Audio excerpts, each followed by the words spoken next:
Então, gente, boa noite aos visíveis e invisíveis. Então, essa é a aula número 4 do módulo 2 do Seminário Psicanálise Cotidiano. Lembrando sempre que o seminário é um projeto de extensão ligado à Unirio, a Universidade Federal do Rio de Janeiro, né, a Escola de Extensão da Unirio, né, coordenado por mim, Pedro Rocha de Oliveira, que sou professor do Departamento de Filosofia, pela Júlia Miara, do IPE, pelo Marcelo Cobucci e Alexandre Costa, da Formação Freudiana. Então, a gente hoje é a quarta aula e a segunda aula com a Thaís Klein. Então, bom, vou passar a palavra para ela sem mais... Mete o bronca, Thaís. Bom, vamos lá, acho que ainda tem gente chegando, né? Até 7h10 as pessoas vão chegando aos pouquinhos. Mas, bom, boa noite a todos, estamos de volta. Lembrando mais uma vez, né, do evento que pediram para eu falar mais uma vez do evento do Ribari, que a formação freudiana vai trazer. Então, eu mandei o link para vocês. Depois eu não vou conseguir agora porque eu fechei aqui, mas depois eu mando de novo para vocês o link. Que para quem tá, o pessoal que está inscrito no curso, né, vai ter um desconto para a formação, a formação vai dar um desconto. Eles pediram para avisar de novo sobre esse encontro.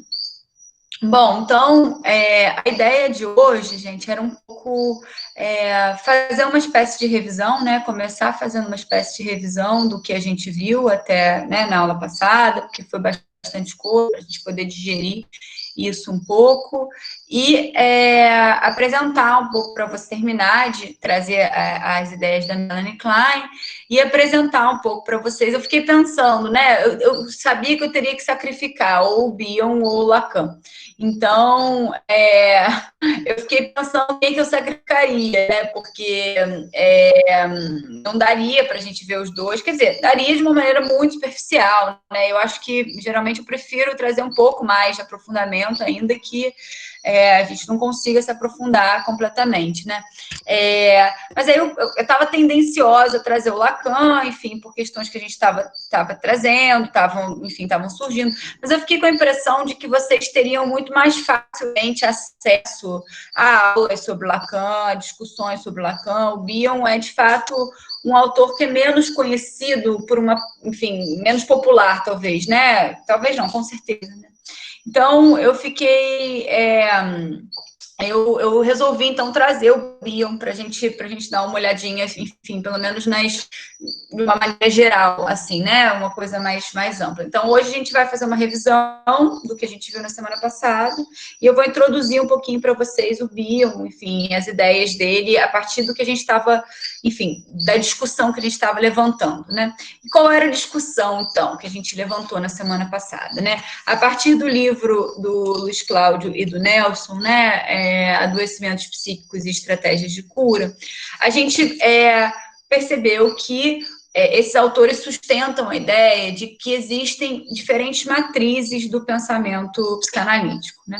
E matrizes essas que se organizam em torno de formas de conceber o que é a normalidade, os processos de normalidade e patologia, né? Como isso se dá, e estratégias de cura, né? Tanto é que o nome do livro é Adoecimentos Psíquicos e Estratégias de Cura, Matrizes e Modelos em Psicanálise. É uma espécie de mapa de organização, de forma de organizar a psicanálise contemporânea, na medida em que a aposta desses autores é que a psicanálise contemporânea, ela é uma psicanálise transmatricial, ou seja, ela articula essas diferentes matrizes. E esses autores, então, eles dividem em duas matrizes, né? A matriz freud-kleiniana e a matriz ferenciana. Nas próximas aulas, vocês verão pensadores que se enquadram dentro dessa ideia da matriz ferenciana, e aquilo que a gente de alguma forma, ficou mais conhecido como relações de objeto. Muito embora a ideia da psicanálise de relações de objeto seja uma outra forma de traçar o mapa, né? Na medida em que destaca essa questão da relação de objeto. O que esses autores estão destacando não é... A Melanie Klein, por exemplo, é uma das autoras que começa a gente viu um pouquinho na aula passada, ela abre essa porta para pensar essa discussão das relações objetais, né? Mas o que eles estão destacando, então, o que caracteriza essa matriz freudo-kleiniana, como a gente viu na aula passada, é justamente a ideia de um adoecimento por ativação, né? Ou seja, um adoecimento por ativação de defesas, por uma forma de se defender e se proteger ativamente da angústia. Então, no sentido, a gente viu que a angústia é um tema central dessa matriz, né? É um tema central desses pensadores. E a gente viu um pouco como que a temática da angústia se dá na obra freudiana, né? En passant, mas principalmente mostrando como que ela passou da ideia de da angústia como sendo fruto do recalque, né? Ou seja, como uma energia psíquica que ficava livre decorrente do recalque, na medida em que o afeto não pode ser recalcado, para a ideia de que a angústia estaria ligada à pulsão de morte e, então, a sua incidência no psiquismo, ela provocaria uma série de defesas, né? Dentre essas defesas, a própria ideia de angústia sinal, por exemplo, já é uma defesa, né? Ou seja, aquele pouquinho de angústia para fazer frente a uma angústia avassaladora que está ligada à ideia de desamparo, de alguma forma. A gente viu como que outras defesas, en passant também, né, como Freud indica outras defesas, né, como, por exemplo, a própria noção de recalque, né, a questão da clivagem, que a gente passou também bem batido, né, mas o Freud, inclusive, tem o texto, né, o ego e seus mecanismos de defesa, ou seja, a partir de 1926, é como se o ego tivesse, de alguma forma, lançando mão frequentemente de defesas frente à angústia, né, frente a essa invasão pulsional que está articulada à angústia. Então, a gente pôde ver que, dessa forma, o processo de adoecimento, né, como chamam o Luiz Cláudio e o Nelson, ele tá relacionado principalmente à ativação dessas defesas, ou seja, então, o psiquismo, diante dessa invasão afetiva, né, ligada à angústia, cria defesas rígidas e fortes que estão articuladas à própria ideia do que seria patológico, né? Dei o exemplo para vocês da neurose obsessiva e etc, né? Aí, bom, até aí, tudo bem. Viram como é que dá para organizar, gente? Geralmente, o que eu faço é abrir portas para vocês pensarem. Depois a gente vai organizando, depois o pensamento vai assentando, né? Por isso que a gente pensa, se amplia, né, e pensando, a gente vai ver hoje que o Bion tem uma outra maneira de conceber o pensamento, mas a gente pensa e cria um monte de janelas, depois vai organizando o pensamento, né. Então, até aqui tudo bem? Até aqui foi a primeira parte da aula passada, foi uma revisão, assim, enxuguei a primeira parte da aula passada. Então, vamos lá, vamos para a segunda parte, então, o que a gente viu na segunda parte. A gente viu, então, que uma das representantes, né, que o Luiz Cláudio e o Nelson colocam como representantes dessa matriz do pensamento, é a Melanie Klein.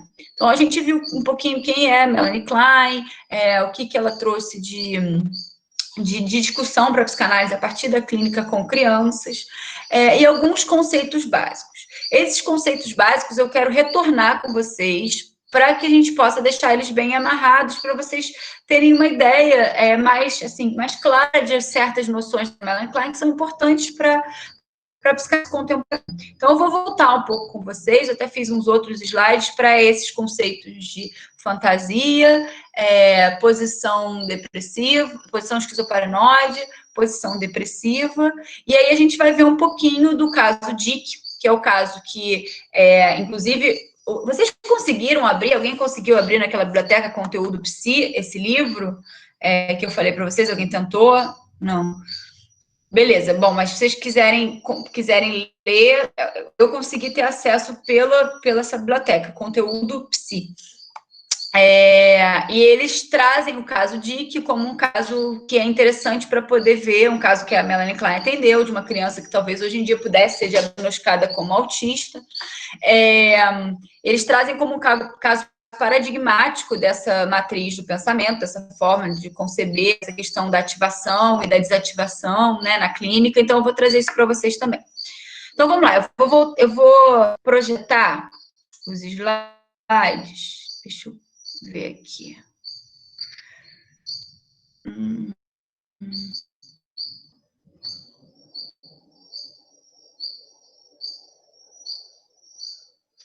Quando aparecer, vocês me avisem, por favor. Acho que ainda não está rolando nada, né? Está escorregando aqui.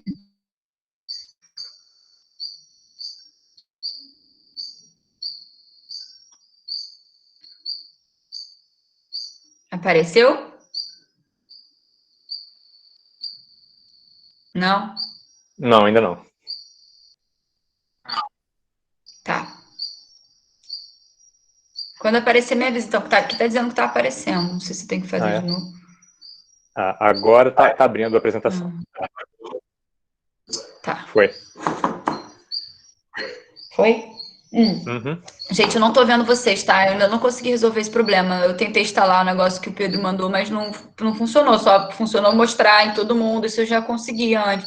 Enfim, mas eu não tô vendo vocês. Então, se vocês precisarem falar, podem falar pelo microfone, tá? Que eu vou... Aí eu escuto. Bom, então vamos voltar um pouquinho à ideia da pulsão e da fantasia, né? Eu falei bastante para vocês na aula passada como que a Melanie Klein, ela passou como a questão da angústia e da fantasia e os processos de transformação da angústia são centrais para Melanie Klein, né? Então, muita gente, por exemplo, discute a ideia de que a Melanie Klein, ela passou a dar importância menos para a relação entre as instâncias psíquicas, tipo, entre ego, id, superego, e mais para um processo até se aproximando e abrindo espaço para uma visada fenomenológica da psicanálise, mas para o processo de transformação daquilo que não é psíquico para aquilo que é psíquico, processo de criação de um eu, processo de separação entre sujeito e objeto, né? E um desses conceitos importantes é o conceito de fantasia, né? Na medida em que a fantasia, para Melanie Klein, junto com a Susan Isaacs, né, ela tem um texto chamado Campo e Função da Fantasia, que é muito importante. Não sei se é exatamente esse nome, agora eu fiquei na dúvida, mas é o texto da Susan Isaacs sobre fantasia, que é mais conhecido. Mas, bem, então, a fantasia ela passa a ser entendida pela Melanie Klein como o processo, né? Um processo de elaboração das pulsões. Então, a fantasia é uma espécie de representação psíquica, uma representação mental da pulsão, né? Então, o que é mais interessante é porque ela começa a introduzir na psicanálise uma coisa que a gente vai ver que no Bion isso já é levado ao extremo, né? Que é a ideia do fantasiar, né? Ou seja, o Bion vai falar do pensar. Mas, mais do que a fantasia em si, ainda que a fantasia seja importante para Melanie Klein, enquanto uma possibilidade de interpretar, uma possibilidade de, na clínica, né, se dar conta do que está em jogo, mas o processo de fantasiar é uma coisa importante. A gente vai ver no caso Dick como que o objetivo, no final das contas, era desfazer algumas defesas que tinham se formado, que ficaram muito rígidas e que impediam o fantasiar. Não sei se isso é muito básico para vocês, mas como algumas pessoas falaram na semana passada que não tinham tanto contato assim com a psicanálise e tal, uma coisa que é importante ressaltar é que para a psicanálise a noção de fantasia não é oposta à noção de realidade, né? É a realidade psíquica, que é uma realidade... de alguma forma, a realidade príncipes, né, assim, a partir da teoria freudiana, né, o Freud em algum momento abandona, né, acho que vocês devem ter visto isso, né, a ideia de um fato traumático para pensar a realidade psíquica, mas, sobretudo, independente dessa primazia da realidade psíquica, que torna uma coisa muito subjetivista, né, como se o mundo fosse capturado só pela realidade psíquica, a fantasia, enquanto algo que se dá entre o sujeito e o mundo, ela não é oposta à ideia de realidade, né? Tanto é que o Lacan, por exemplo, que a gente abriu mão de falar, mas certamente vocês vão ter aulas sobre Lacan na vida, tem muitos vídeos. Lacan é uma pessoa sobre a qual se fala muito, um teórico sobre o qual se fala muito. Então, o Lacan, por exemplo, ele distingue a noção de realidade de real, por exemplo, né? Então, a gente não está falando de fantasia oposta à realidade, mas como um processo de elaboração, e de elaboração para Melanie Klein da própria pulsão. Então, a energia psíquica, né, da angústia, de algum jeito, não só da angústia, porque para Melanie Klein, como a gente viu na semana passada, né, a pulsão de vida e a pulsão de morte são pulsões de saída, de algum jeito, né, mas para a angústia também, né, já na medida em que a pulsão de morte está lá do princípio. Então, a possibilidade de fantasiar, ou seja, criar, né, conteúdos psíquicos de algum uma atividade importante do psiquismo. E não só, a gente vai ver não só do psiquismo, mas como da própria análise. Então, a fantasia, ela tá influenciando a realidade e vice-versa, não são opostas, né? Para a Melanie Klein ainda tem uma pegada bastante freudiana nesse sentido. A fantasia, ela é, então, aquilo que faz uma mediação com a realidade, né? A realidade meio que fica perdida. A fantasia é aquilo que faz a nossa mediação com o mundo. Então, a fantasia, ela está aproximada do pensamento como uma maneira de adiar a ação e elaborar a angústia, né? Uma maneira de simbolizar, de alguma forma, a gente pode dizer assim. Então, como a gente viu, né, a maneira de fantasiar vai permear diferentes posições para Melanie Klein, né, que vão ser formas diferentes de elaborar as pulsões e de configuração do próprio self. A gente viu isso na aula passada, a ideia de posição, né, que não é uma ideia desenvolvimentista, né, ou seja, a gente não abandona essas posições, são formas de relação de objeto e organização do próprio eu, e eu vou retomar um pouquinho isso com vocês, já que a gente falou, assim, bastante rápido, né? Então, a primeira posição para Melanie Klein é a posição esquizoparanoide, né? Ou seja, é uma posição no qual o grau de elaboração do ego, ainda que exista minimamente, um grau suficiente para experimentar a angústia ou a ansiedade, muitas vezes é traduzido como ansiedade na obra da Melanie Klein, mas tem toda uma discussão sobre a tradução, eu, inclusive, tem um texto sobre a tradução do termo angst no Freud, né? Mas, nesse momento, ainda que seja um momento fragmentado, né, do ego, pode-se experimentar angústia e certos mecanismos de defesa. Lembrando que a gente está nessa matriz do pensamento freudiano, que o psiquismo é sempre ativo, ou seja, está sempre se defendendo daquilo que o acossa, né? Então, o ego primitivo, ainda que ele seja desorganizado, fragmentado, ele é invadido pelas pulsões e organiza mecanismos de defesa, que são mecanismos, vamos dizer assim, como a gente falou na semana passada, também dos processos de saúde, entre aspas, né? Mas podem se tornar mecanismos que articulados aos processos de adoecimento. Então, quando tudo vai bem, né, a pulsão de morte que acossa o bebê nesse momento, ela é projetada para fora, né? E as outras pulsões também, elas são projetadas em termos de fantasia, né? Como é que assim, como é que projeta? Né? Projeta em termos... Isso, gente, mais uma vez, a gente imaginando o que se passa ali, né? Da perspectiva do bebê, de algum jeito, principalmente a partir da clínica com crianças, que a Melanie Klein trazia, mas da própria prática analítica, né? Então, o bebê, nesse momento, que não tem o ego organizado, ele expulsa para fora de si. Diferente de Freud, que a gente expulsa, né? Aquilo que é bom está dentro, aquilo que é ruim está fora. Nesse primeiro momento, para Melanie Klein, a gente expulsa tudo, né? Ou seja, a gente projeta todas as nossas fantasias. Por quê? O que está por trás dessa ideia de que a gente projeta todas as fantasias é que, na verdade, o que é dentro, o que é fora, não é tão claro assim, nesse momento, né? Então, para Melanie Klein, forma-se dois objetos, que, na verdade, são um objeto só, é o objeto seio, mas é porque ele, assim como o ego, ele está dividido, né? Dividido entre bom e mal, dividido entre agressividade e vida, né? Então, esse objeto, que é o primeiro objeto de contato do bebê, né, que é o seio, ele fica também dividido entre os objetos, um seio bom e um seio mau, na medida em que ele é objeto dessa projeção desse ego dividido do bebê, né? Então, A posição esquizoparanoide, ela acaba sendo caracterizada por uma angústia persecutória e de aniquilação ligada à ideia da paranoia, né? Ou seja, então, aquilo que é agressivo, aquilo que as fantasias agressivas de persecução e etc., elas estão projetadas num seio mal, e a angústia é de ser destruído por esse objeto, né? E a divisão egóica entre essas duas partes, né, ela seria aquilo que caracterizaria a parte esquizo dessa posição, né? Então, por isso, posição esquizoparanoide.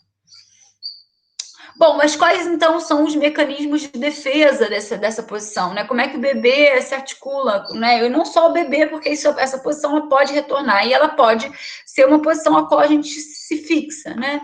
E o Ogden, inclusive, Thomas Ogden, é um norte-americano que tem um livro, né, que ele fala de uma terceira posição, ele complementa a ideia da Melanie Klein, chamada posição autística contígua.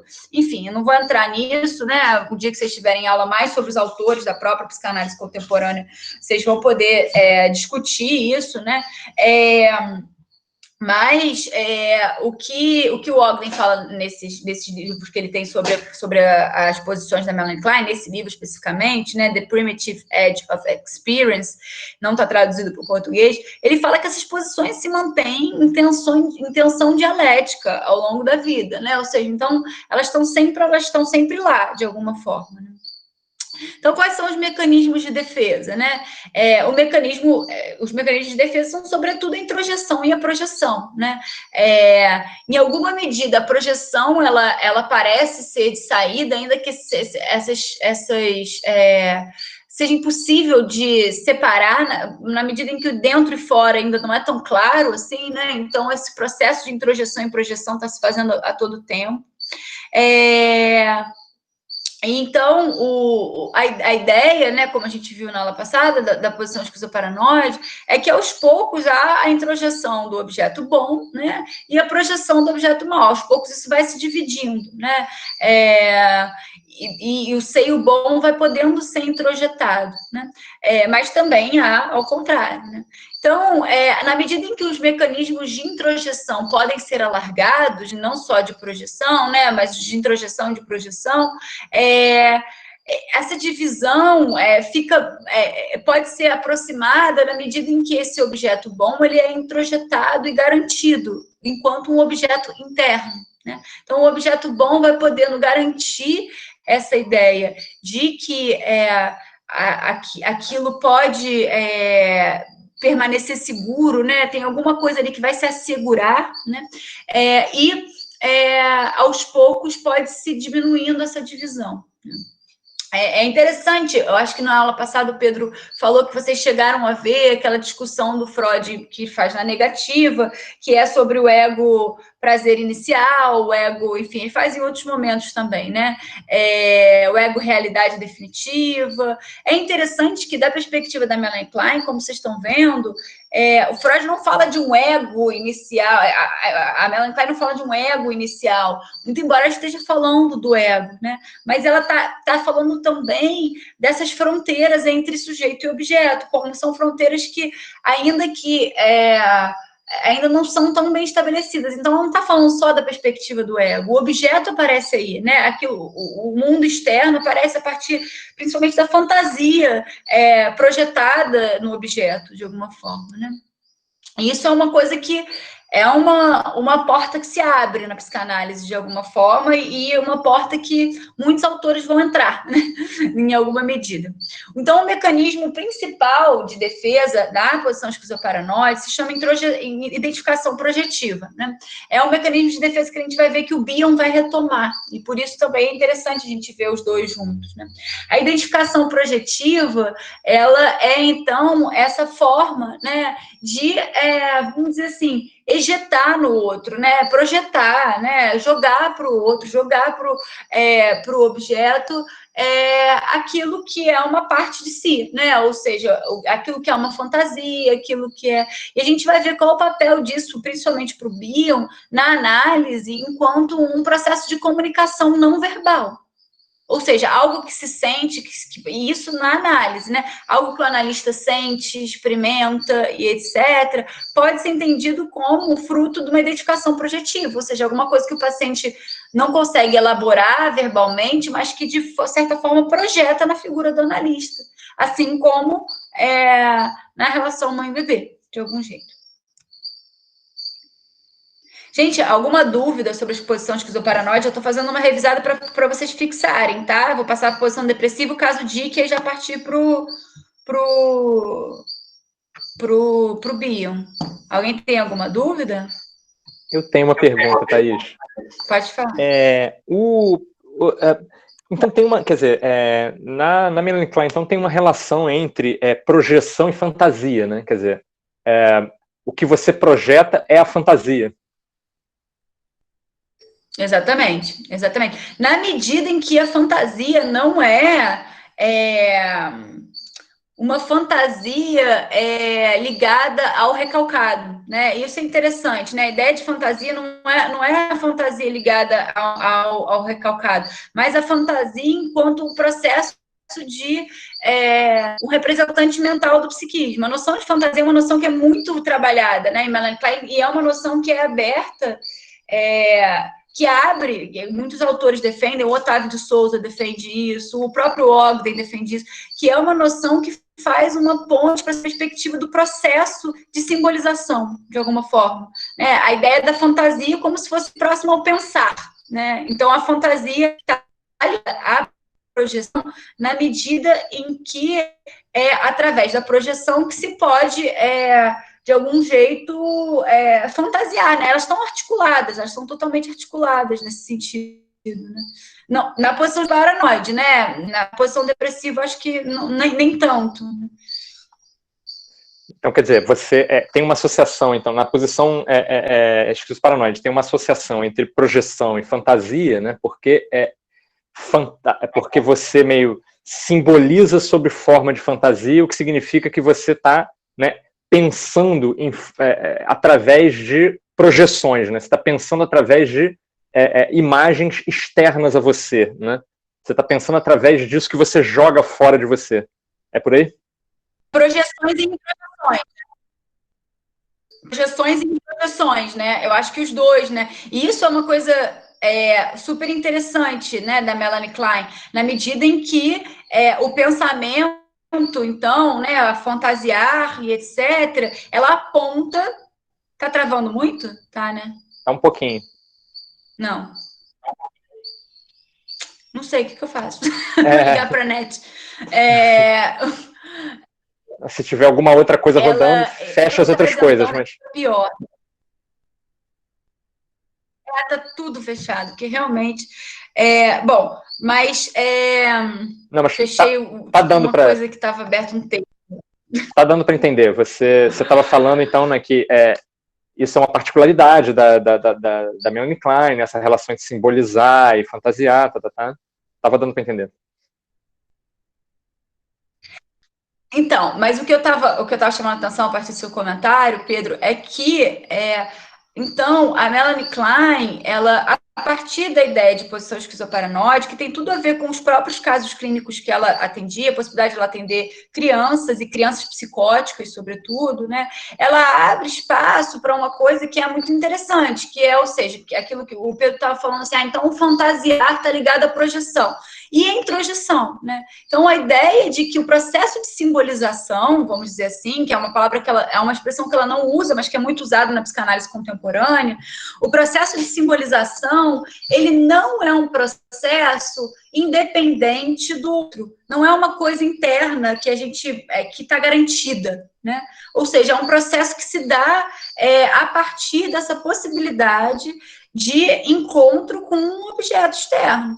Na Melanie Klein, esse objeto externo ainda aparece muito timidamente, porque ele aparece enquanto projeção e introjeção. Ele aparece enquanto ainda ligado à fantasia. A gente vai ver que no Bion ele começa a aparecer um pouquinho mais, No Winnicott, aí escancara, assim, né? Vocês vão ver depois. Em outros autores também, né? O Kogut, outros autores também. Mas a Melanie Klein, ela de alguma forma abre um espaço aí, que é uma coisa que não aparece tanto em Freud, ainda que em alguns momentos a gente tenha notícias disso, né? Assim, dessa possibilidade. O Freud, por partir de um paradigma principalmente neurótico, né? Ainda que em diversos momentos da obra ele fala sobre outras perspectivas, ele parte de um aparelho psíquico meio que um aparelho psíquico que isso já aconteceu e foi tudo bem, né? Ou seja, alguém que já é capaz de pensar, né? De elaborar, de sonhar, de simbolizar, e que, na verdade, o processo defensivo se dá entre as instâncias, né? E não entre o sujeito e o objeto.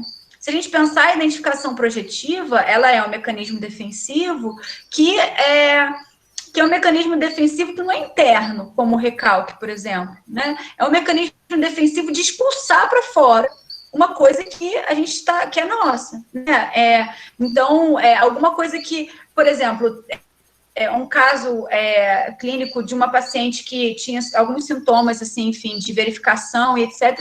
A analista começou a ficar muito angustiada que tinha esquecido parte do relato. E aquilo nunca tinha acontecido com ela. De algum jeito, esse esquecimento da analista parecia estar ligado à ideia de que tinha alguma coisa ali do sintoma da paciente que estava sendo... que a analista estava sentindo. A gente vai ver como que isso ao extremo, de algum jeito. E é muito legal, assim, que abre uma outra perspectiva da clínica analítica, e uma perspectiva na qual aquilo que o Freud chamava de contra-transferência ganha um outro peso. Contra-transferência no sentido daquilo que se passa com o próprio analista. Para o Freud, muitas vezes, a gente tinha que deixar isso de lado, né? Na perspectiva que se abre a partir de principalmente alguns paradigmas clínicos cujas fronteiras não são tão claras entre eu e o outro, aquilo que se passa com o analista passa a fazer parte do processo, na medida em que você não está tão dividido assim do outro. Né? Enfim, vamos voltar. Alguma dúvida de vou apresentar, porque eu para travar a minha... pode... Aí, está me ouvindo? Pedro, né? Pedro Castelo. Estou ouvindo. Oi. Olha só, eu fiquei com uma dúvida. Se esses mecanismos são tão primitivos, né, numa criança, e você fala que o que é projetado é a fantasia, e a fantasia você liga ao pensamento, existe um pensamento estruturado no bebê? Quer dizer, no meu entendimento, isso é uma projeção de algo mais afetivo, né, com uma carga, talvez, de um pensamento ligado mais ao afeto. Tem duas coisas. Uma coisa a Melanie Klein entra a fantasia, eu estou fazendo porque a gente vai Bion, e eu acho que é similar ao que o Bion chama do pensar. Né? A Melanie Klein fala sobre o fantasiar. E eu acho que é complexa essa ligação entre a projeção e a fantasiar. Né? A Melanie Klein ela não concebe que o bebê de saída pode fantasiar, mas é esse processo de introjeção e projeção que permite o fantasiar. Não é que se projete uma fantasia, talvez eu tenha falado se projeta uma fantasia, porque é mais fácil da gente imaginar a figura, mas esse processo, porque o que é o fantasiar? O fantasiar é um processo. É um processo de, como eu coloquei, eu recomendo quem se achou interessante essa ideia do fantasiar, né? Tem o texto da Susan Isaacs, que eu esqueci o nome exatamente, que a minha memória é péssima, mas está no livro Controvérsias entre Anna Freud e Susan Isaacs, é um livro grosso, assim, se vocês quiserem eu posso tentar tirar foto para vocês, porque é um texto pequeno, depois tem que me lembrar disso. E tem um texto do Ogden, que está no livro Leitura Criativa, Thomas Ogden, leu Susan Isaacs. Susan Isaacs foi colaboradora na Klein e uma das colaboradoras que, de fato, trouxe essa ideia de Susan. I-S-A-A-C-S. Deixa eu escrever aqui no chat para vocês. Colaboradora de Melanie Klein, uma das colaboradoras que trouxe esse conceito de fantasia, que detalhou esse conceito de fantasia. Isso, alguém escreveu aqui. Bom, é interessante, pensando nessas colaboradoras da Melanie Klein, né? Outra colaboradora da Melanie Klein foi a Paula Haim, que foi a primeira a escrever sobre contra-transferência, não à toa, né? Primeiro, o livro A Contra-Transferência, ou seja, sobre aquilo que se passa com o analista, né? Então, enfim, mas é isso, Pedro, o fantasiar é mais um processo, né, do que uma fantasia consolidada. Vocês vão ver no caso Dick que quando, na verdade, uma fantasia permanece como alguma coisa igual, algo que rompe o processo de fantasiar, na verdade. Então, uma fantasia consolidada, uma fantasia engessada, na verdade, ela interrompe o processo de fantasiar. Então, não é projetar fantasias que já estão na cabeça do bebê. Esse próprio projeção e introjeção faz parte do processo de fantasiar. Posso perguntar mais uma coisa? Tem um lance aí que é o seguinte, né? Você estava falando, né, que isso não aparece muito no Freud, né? Não, de fato, eu concordo que não aparece muito, mas tem uma coisa no Freud que tem a ver com isso, né? Quer dizer, quando o Freud lê a psicose, né? Ele está falando, né? Ele diz assim, né? Então, ele usa o conceito de projeção, né? Que é tomando emprestado, né? Umas coisas que o Ferenczi tinha descoberto e tal, né? Então, o psicótico projeta, né?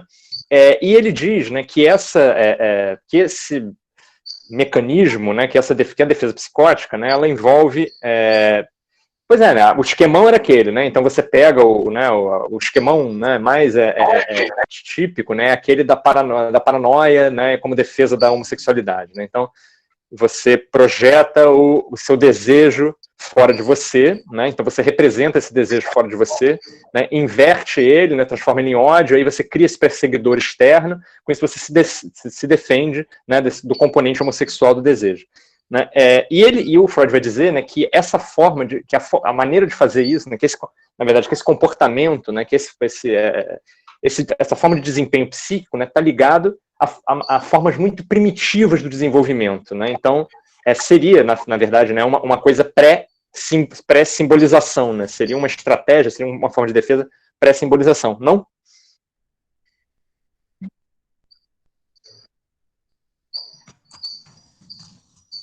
Oi, Pedro, terminou? Terminei.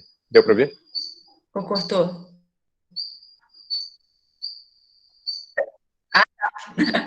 Eu fiquei na dúvida porque foi meio abrupto aqui. Não, eu concordo. Eu acho que isso tem várias passagens do Freud, né? A Melanie Klein, ela era freudiana, sobretudo, né? Eu acho que essa discussão do Freud sobre a psicose, por exemplo, em alguns outros momentos que eu vejo isso na minha tese, eu passei em vários pontos que eu vejo que isso aparece no Freud. No texto Narcisismo, por exemplo. É um texto que deixa entreaberto uma ideia ali de uma...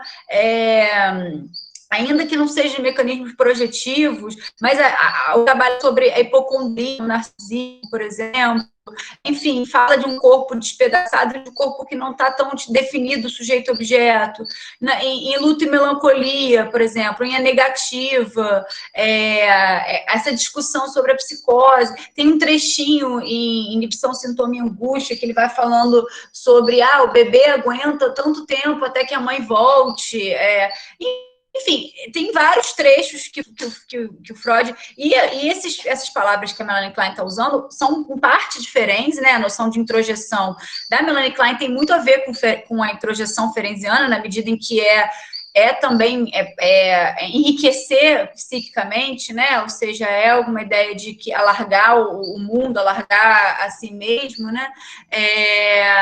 E a ideia de projeção, acho que vem do Freud, né? Agora é isso, eu tenho a impressão de que o Freud não se dedicou tanto a isso quanto ele se dedicou a outras temáticas, né? Mas eu acho que isso é bem evidente. Thaís, deixa eu te dar uma sugestão. Agora, enquanto você estiver... Desculpa, enquanto você estiver apresentando, talvez você possa desligar seu vídeo, porque aí sua conexão vai ficar melhor, a gente vai ouvir você melhor.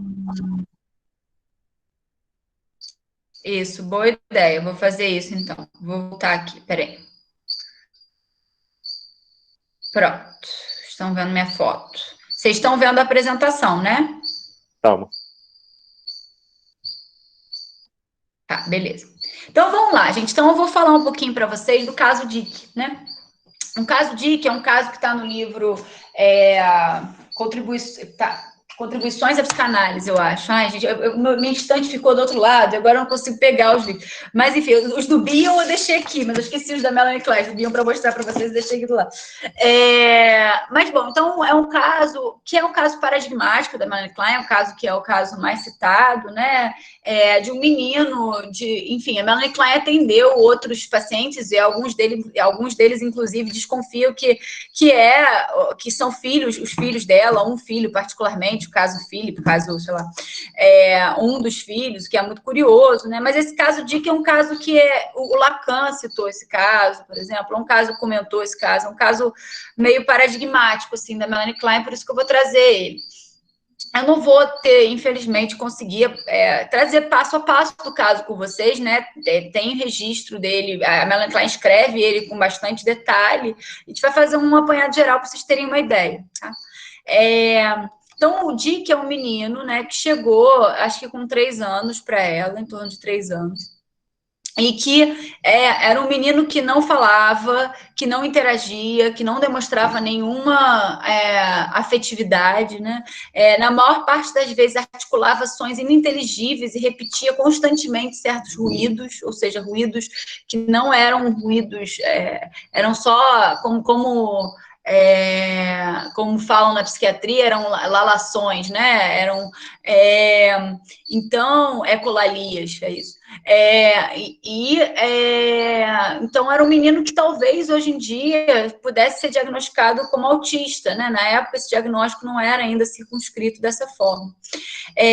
Então, ele, quando falava alguma coisa, ele utilizava constantemente um escasso vocabulário, né? A Melanie Klein diz, né, que ele não era capaz de se fazer entender, mas também não o desejava, não parecia que tinha interesse ali em termos de tentar uma interação, né? Essa interação era alguma coisa que era indiferente, parecia ser indiferente, né? Quando ele se machucava, ele demonstrava grande insensibilidade à dor, né? Não sentia e não sentia desejo. Isso são trechos da própria escrita da Melanie Klein, tá? Que eu botei aqui no slide. Não sentia o desejo comum de crianças pequenas de serem mimadas ou consoladas depois de se machucarem. Ele não era capaz de segurar facas nem tesouras, mas digno de nota que podia normalmente manejar a colher com que comia. Bom, aí aos poucos a Melanie Klein vai contando um pouco a história do Dick, né, da vida dele. Tem uma história que a mãe não pôde amamentar, e aí foi levada para a mãe teve uma depressão, uma ansiedade, foi levada para uma outra família, e ele ficou longe. Não foi outra família, teve uma ama de leite, uma babá, uma ama seca, que eles chamam, né, não de leite, uma babá, que é uma ama seca na época, e uma babá que não dava também afeto, e aí depois ele mudou de babá e para uma babá mais afetuosa, que ele começou a esboçar alguma coisa, enfim. Resumindo, assim, era um bebê que uma criança que vamos dizer que o objeto, esse seio, né, ele não conseguia se dividir entre seio bom e seio mau, porque ele praticamente não estava lá para ser um objeto que pudesse receber projeções e introjeções, né, que pudesse ser alvo disso. Não havia um objeto lá, né, e um objeto não é só ter um objeto, ou seja, um seio, né, que pode, enfim... para que se haja essas projeções e introjeções, o seio tem que estar, ele não pode ser também um objeto intrusivo, né? Nem um objeto ausente, ele tem que ser um objeto presente de algum jeito e uma presença constante de alguma forma. Então, o que a Melanie Klein indicava é que, nesse caso, não houve nenhum objeto por qual se pudesse projetar ou introjetar alguma coisa.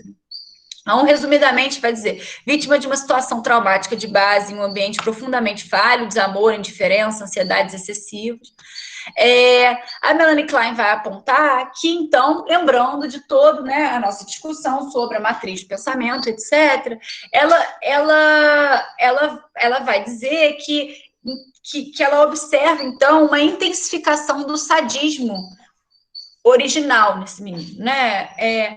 Ou seja, a hipótese dela, então, é que pelo fato dele não ter obtido esse objeto possível, pelo fato dele ter tido esse ambiente de desamor, indiferença, de alguma forma, a libido, o sadismo original ligado à libido oral dele, ou seja, né, a ideia para Melanie Klein, o sadismo é original. O Freud tem essa discussão também. Outro ponto que o Freud, né, sobre primeiro era o masoquismo originário, né, depois quando o Freud postula a pulsão de morte, ele vai começar a discutir sobre esse sadismo originário, enfim, tem toda uma discussão em torno disso.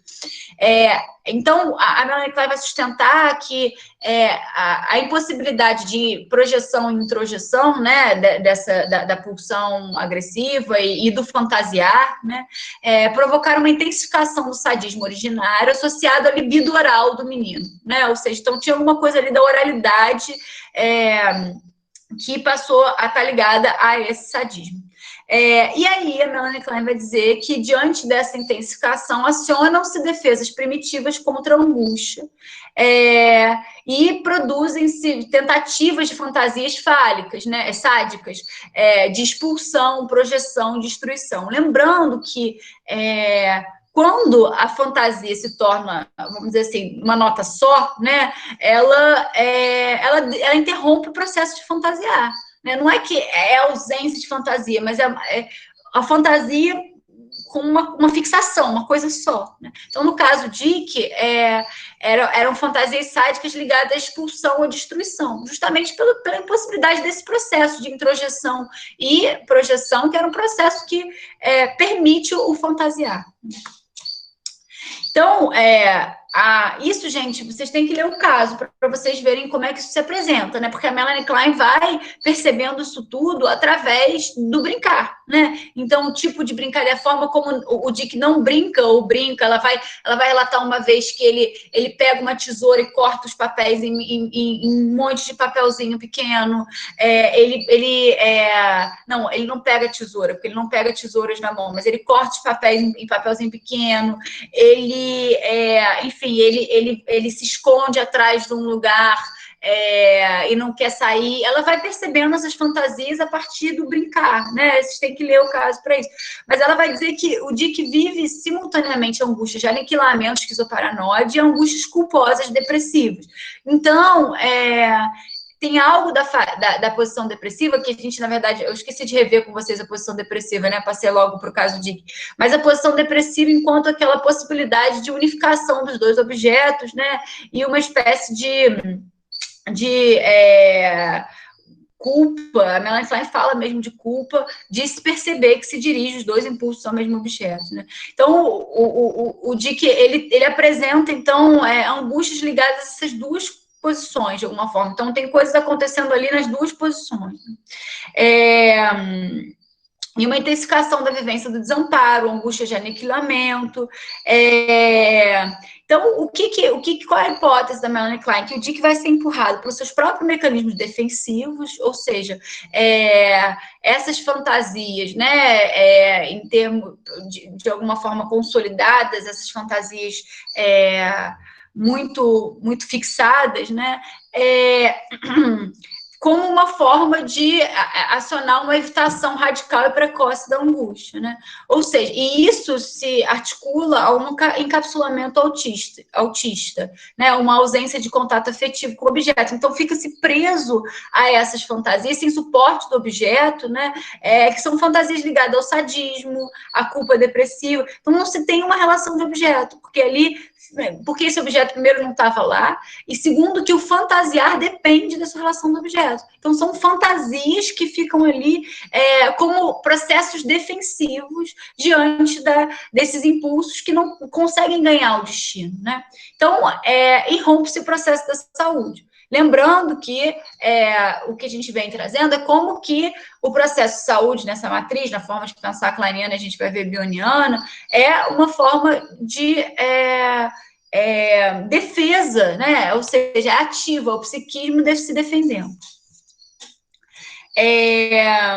o que a Melanie Klein vai fazer nesse caso, né? Que eu recomendo que vocês leiam, porque, infelizmente, a gente não vai conseguir ver mais profundamente, né? A Melanie Klein, então, vocês terem noção como é que é a maneira dela conceber o tratamento. E de certa forma, isso vai fazer uma ponte. Não à toa Lacan chama ela da dama da psicanálise, né? Tem alguma coisa aí que tem alguma coisa a ver com Lacan, né? A Melanie Klein, muitas vezes, ela vai, inclusive, colocar muitas palavras, né? Colocar muitas, você, sei lá, o Dick tá brincando com um trenzinho, isso tem no caso, vocês vão ver. Ele fala, esse trem é o pênis do seu pai, que você imagina que vai destruir seu objeto interno. Ela fala de uma forma, assim, que parece até meio caricata, né? Mas o que é isso, né?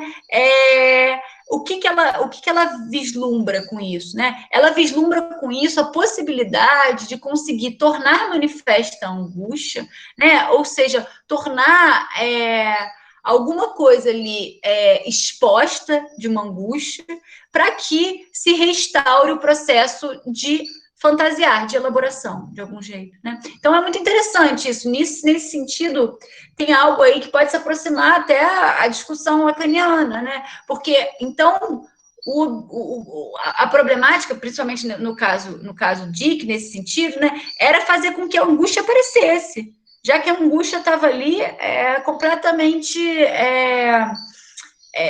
qualquer afeto estava ali completamente voltado para essas fantasias, né?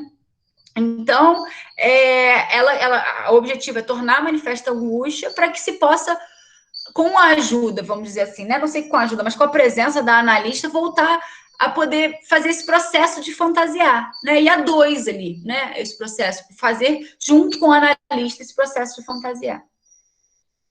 Eu acho que eu ia... Então, assim, de alguma forma, vou pular alguns slides para a gente poder passar para o Bion, porque eu estou com medo de não ter tempo, por isso eu estou até correndo um pouco. Então, o que a gente pode dizer, né? Que na Melanie Klein, então, tem, grosso modo, né? Acho que é uma coisa que vocês podem se aprofundar, quem quiser. Mais uma vez, o objetivo aqui é fazer vocês conhecerem, né, o pensador. Depois, vocês vão mais a fundo. Então, grosso modo, tem uma ideia de um excesso de angústia, né? Enfim, que não pode ser amparada pelo fantasiar, e que produz um excesso de defesa, né? Como, por exemplo, no caso do Dick, eram fantasias muito incrustadas, sádicas, etc., e também uma espécie de divisão, e etc., né? E que produzem alterações no eu e nos seus objetos. Então, quanto mais ativo o psiquismo, mais ele sofre, porque mais ele está ali se defendendo, né? O Luiz Cláudio, essa parte é do Luiz Cláudio, né? Vai brincar que a pulsão de morte não mata, mas mantém vivo o sofrimento dentro do qual o sujeito se angustia e se defende, né? Haverá sempre do que nos angustiarmos e nos defendermos enquanto estivermos vivos e ativos. Mas, em certos processos, na medida em que é o fantasiar que faz frente, né, a própria angústia, e o fantasiar é um processo que pode ser adquirido a partir da posição depressiva, por exemplo, como um processo ligado aos objetos internos, mas na posição esquizoparanoide está ligada ainda a uma indiferenciação entre eu e o outro. Ele é um processo que pode criar uma série de barreiras, né? E que pode ser retomado na análise a partir enfim, com a Melanie Klein, a partir da interpretação, principalmente. Apesar dela usar, é diferente o Winnicott, ele utiliza o brincar como um fim em si, né? O brincar, ele é alguma coisa que é um processo criativo, que se articula espaço-potencial, isso vocês vão ver provavelmente nas próximas aulas. Mas, para Melanie Klein, o brincar é um meio, né? Vamos dizer assim, o brincar é uma forma, como se fosse associação livre, para deixar claro, para deixar evidente as fantasias, né? Aquelas defesas, etc. E é através da interpretação da fala que ela vai conseguir fazer emergir as angústias para que se possa restabelecer um processo de fantasiar. Deixa eu voltar aí para vocês e ligar minha câmera, porque a gente vai começar o Bion. Então, antes de começar o Bion, quero saber se vocês têm alguma questão. Eu queria perguntar um negócio assim. Porque então, o que está em jogo, se eu entendi bem, né? Quer dizer, porque é importante frisar isso, né? Dentro né, dessa preocupação, né, em delimitar, né, a Melanie Klein como estando lá na origem, talvez, né, dessa abordagem das relações de objeto, né? Então, o que acontece, né? A interpretação do caso Dick é a seguinte, né, se eu bem entendi, é que bom, em amplos rasgos, né, assim, bem esboçando muito, né, esquematizando muito, né, o que rola é um moleque que não tem objetos, né, e aí ele fica então à mercê da sua pulsão de morte, né. Então, quer dizer, o objeto aí, né, teria aparecido, quer dizer, um vínculo com a mãe, né, um vínculo com alguém, né, né, possibilitaria ele, então, aquela divisão entre o seio bom e o seio ruim, né, alguma coisa dessa ordem, e aí ele, então, poderia, né, projetar, né, um componente da sua pulsão de morte para fora, né, e ele ia se defender dessa pulsão de morte odiando alguém, né, é mais ou menos isso, né. E aí, bom, a posição depressiva seria, né, seria o caminho contrário, né? Seria, quer dizer, uma vez que esse vínculo existe, né, o objeto mal é de alguma forma trazido para dentro de si e você, né, odeia o outro objeto, odeia o outro, né, odeia o objeto odiando a si mesmo, né? E essa é a destinação, né, da pulsão de morte. É isso mesmo? Então, na posição depressiva, porque eu pulei a posição depressiva sem querer, né? Na posição depressiva, eu falei um pouco na aula passada, mas eu esqueci de falar agora, a gente foi direto por causa de... Na posição depressiva, os objetos... o objeto bom, ele se torna um objeto interno, né? E o objeto mau também, ele se torna... Isso é uma coisa... que é uma nomenclatura kleiniana que é super importante mais à frente, a ideia de objetos internos, né? Ou seja, objetos que estão garantidos, né? Dentro, vamos dizer assim, a gente coloca para dentro, né? Mas eu acho que, bom, o destino da pulsão de morte nunca é um só, né? Eu acho que a pulsão de morte continua podendo fazer parte desse processo fantasiar. Mas o que se ganha com a posição depressiva? É a unificação desses dois, do objeto externo como um objeto que se pode ter uma relação de objeto. Então, a introjeção do objeto bom e objeto mau, como, principalmente do objeto bom, primeiro que dá uma garantia, depois a possibilidade de introjetar o objeto mau, como uma totalidade também. É essa possibilidade que garante uma totalidade do ego. A possibilidade de introjetar esses objetos garante uma totalidade do ego. E esses objetos são fundidos como um objeto ambivalente, um objeto bom e mau ao mesmo tempo. E ao mesmo tempo que isso acontece, o seio também passa você passa a ver, caramba, então não tinha o seio, não é assim, né, mas é uma ilustração, tá, gente? Caramba, não tinha o seio amedrontador, aquele que vai me matar e aquele que me provê a comida. Era um seio só de uma pessoa, inclusive. A ideia de símbolo é uma conquista da posição depressiva, a partir da culpa. Então, o que a gente pode pensar aí, né? Se a gente fizer essa articulação da fantasia com simbolização, com o processo de simbolização, é somente a partir da posição depressiva que se pode simbolizar sozinho, né? Com seus objetos internos, né?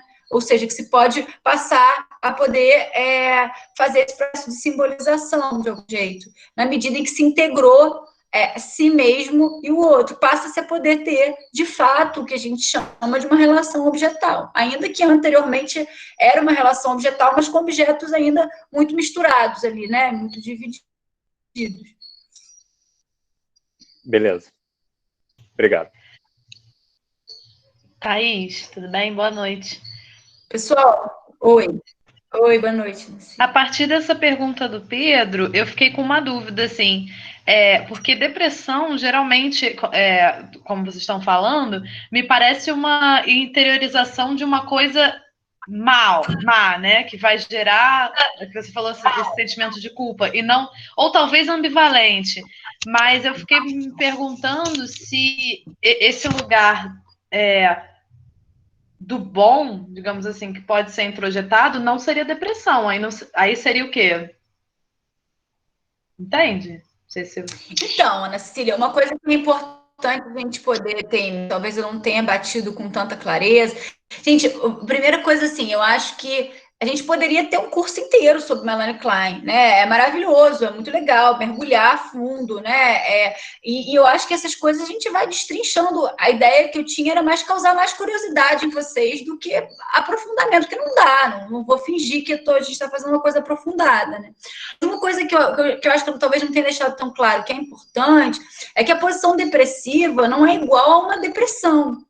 A depressão pode ser pensada a partir da posição depressiva. A posição depressiva, ela tem esse nome pela culpa, pela ideia de culpa que se estabelece e uma certa, enfim, um humor. Tanto é que ele vai dizer que uma das defesas da depressão, da posição depressiva, por exemplo, na posição esquizoparanoide, a gente viu a identificação projetiva.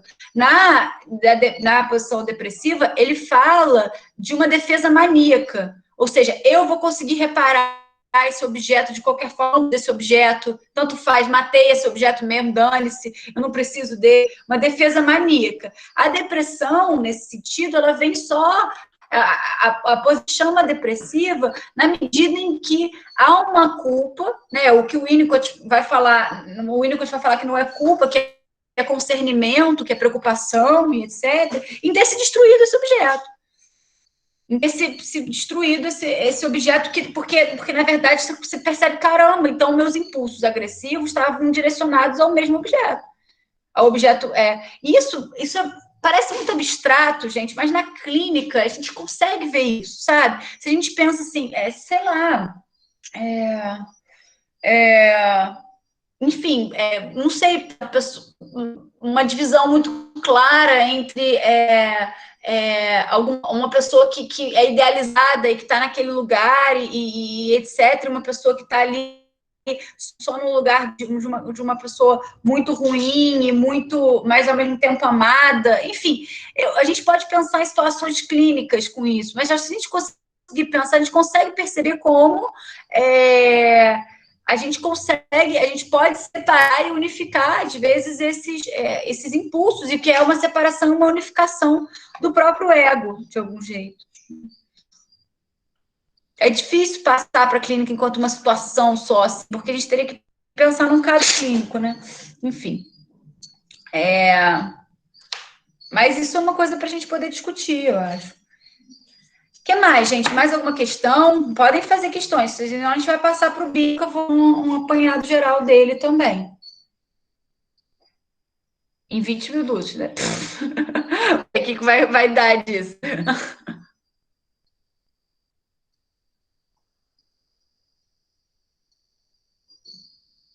Ninguém tem dúvida, então. Então, vamos lá. Depois a gente abre para o debate, então, tá? Eu vou aqui abrir o papel. Vou desligar a câmera para ficar para você.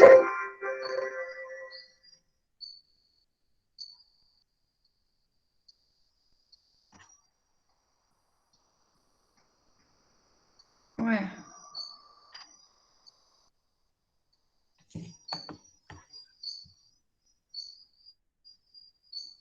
Peraí, não tá indo, né? Vamos lá, vou tentar de novo.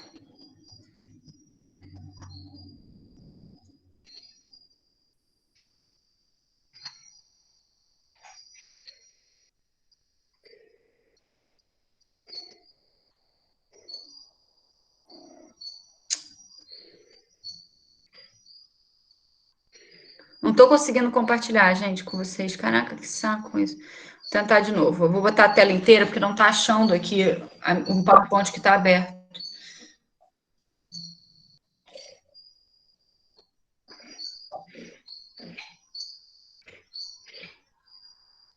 Quando aparecer, vocês me avisem? Acho que agora tá indo. Avisamos. Tá entrando. Obrigada. Tá entrando, né?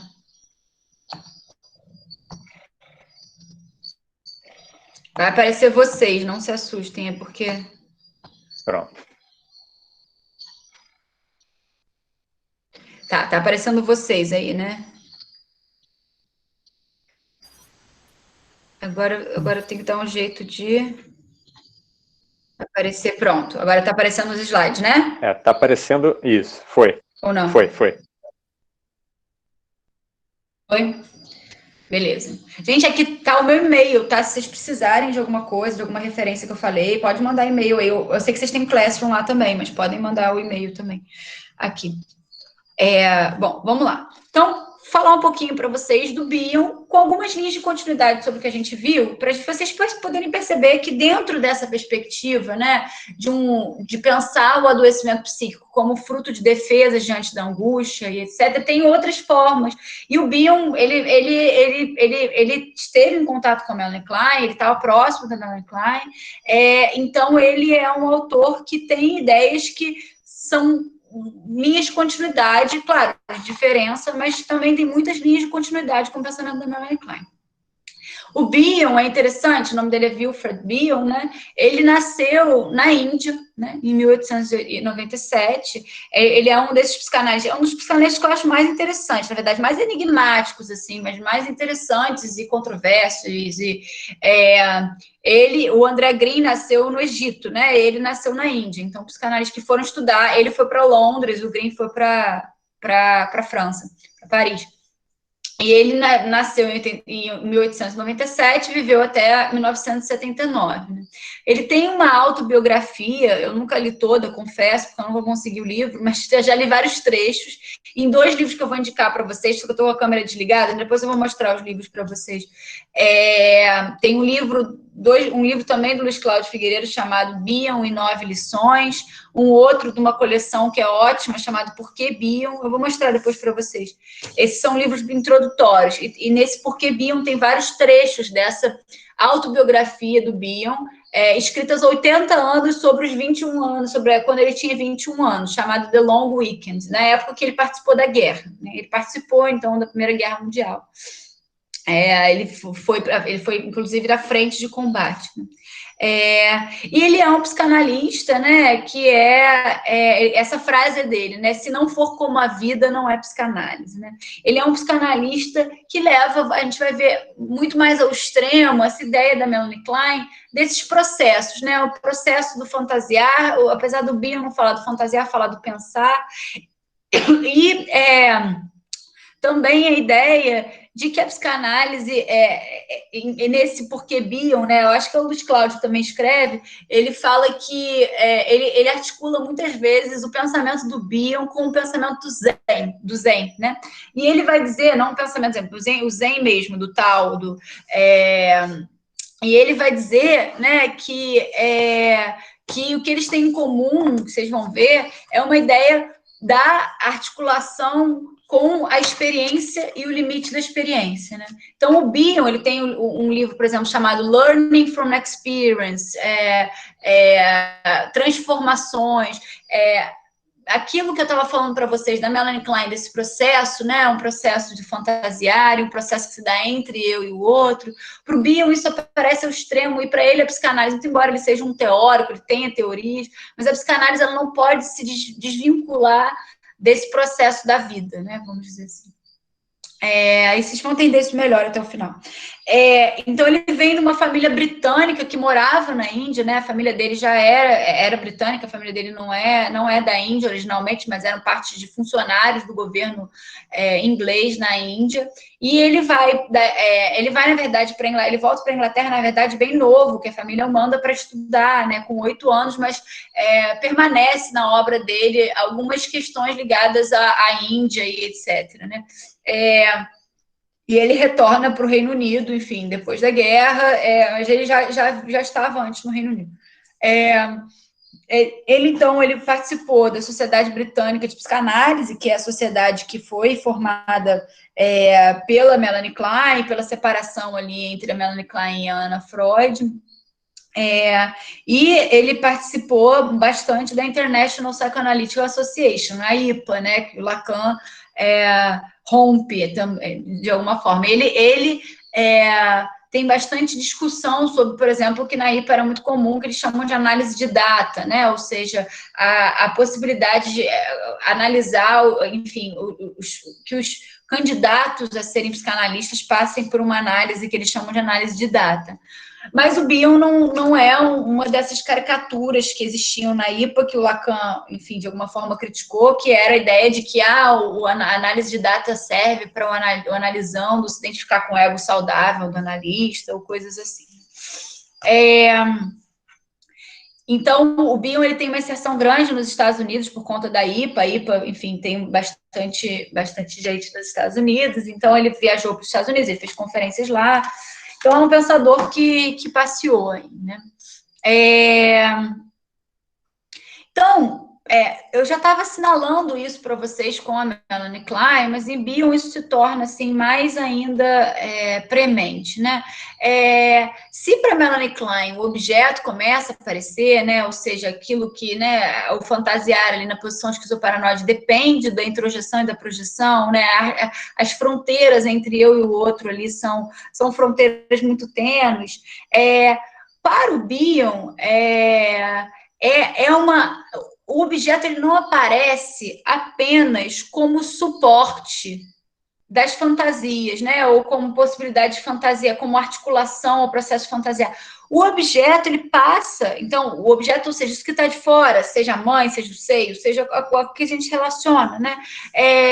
Ele passa a ter alguma função nesse processo do fantasiar, que é do processo do pensar, do Bion, né? Então, o objeto, ele deixa de ser um receptáculo passivo, né, das fantasias, ainda que a existência dele, ele deixa de ser, o Luiz Cláudio Nelson vão falar nesse texto, que para Melanie Klein, o objeto, ele é como se fosse um ego auxiliar, né? Ou seja, alguma coisa ali que auxilia no processo de fantasia, que está lá como amparo, como alguma coisa que está ali, que é um amparo externo. No Bion, esse objeto ele passa a ganhar uma característica, ou seja, ele não é um receptáculo passivo, ele passa a ter algo um processo feito por ele, é um processo que faz parte do processo de fantasiar. A gente vai ver isso melhor. Do pensar, né? Para o Bion é o pensar e não o fantasiar. Então, ele vai assinalar uma relativa passividade do objeto real, né? Na obra de Freud e Klein, em oposição aos objetos. Os objetos internos são mais ativos, em alguma medida, tem mais colorido, né? Então, o Bion ele vai circunscrever a atividade do objeto em resposta às atividades do sujeito.